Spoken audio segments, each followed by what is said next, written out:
I want to talk specifically just first about the news here, and that is Chauncey Billups pleading not guilty, along with just about everyone else who was wrapped up in this first part of that indictment announced last month by the Justice Department against a number of people. And in the case of Chauncey Billups, he's accused of participating in mob-controlled high-stakes poker games, but not just high-stakes poker games that were rigged, where they were using infrared cameras and other stuff like that.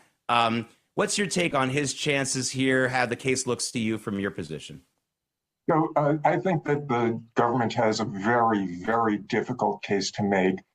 Chauncey Billups has retained Mark Mukasey, who I've known for decades, who is one of the best criminal defense lawyers in New York, maybe in the country. The problem for the government is that it is not illegal to participate in a high-stakes poker game. There are only two things that could make what Chauncey Billups did illegal. Number one, if he knew that the games were rigged, or number two, if he knew that the game was taking a rake, meaning that taking money off of the table for each hand. Your local neighborhood poker game, whether it's penny ante or $10,000 ante, is not illegal. And Chauncey Billups and lots of other celebrities being used to draw people into a high-stakes poker game is not illegal unless they can prove that they knew that it was rigged. Okay, so beyond what the government can prove and whether or not he ends up getting convicted, of course, the NBA has its own issues to deal with. Now, he's been suspended as the head coach of the Trailblazers. I don't think he's going to come back. And of course, the NBA is this incident was part of one part. Now, this happened on the same day, so a lot of people conflated it and thought that Chauncey Billups was involved in shaving points or shaving or doing something with the games involved because of the betting sites. And what I wanted to talk to you about is something that I think is really important for people to understand. Look, I'm not a prude. People are going to bet. I don't have a problem with that necessarily. But when you talk about these gambling sites, as opposed to the behind the barbershop in the old days in Brooklyn, you're talking about making the markets. In other words, sure, people were scamming in the past, but there wasn't that much money to be made. So compared to your NBA salary, it really didn't make any sense to do this, although I do know it's an addiction and not necessarily about money.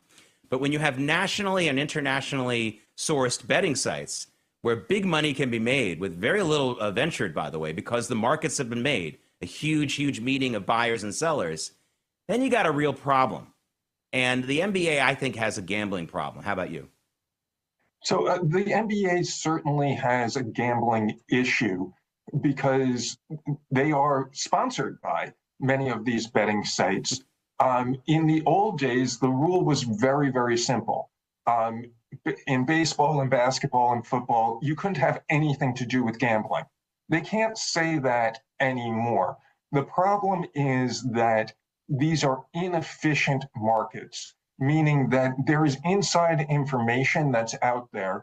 The worst of it is somebody like John Porter, who literally bet against or had people bet against his prop bets, how many points he was going to score in a game, how many minutes he was going to play, how many rebounds he was going to get, and then took himself out of games feigning injury.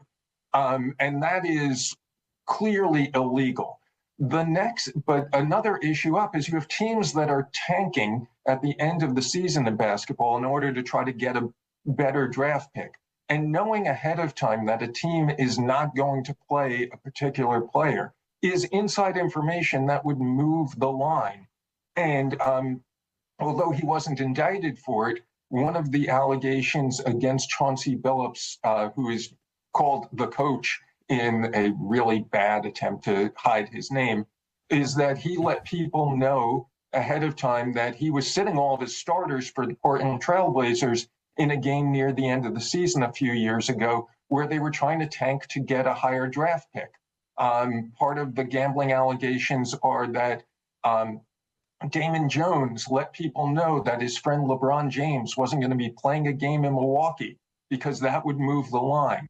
And the NBA puts out these injury reports day of game a couple of times in order to try to get the information out there so that there aren't these inefficient markets. But the market moves much faster than the NBA information does.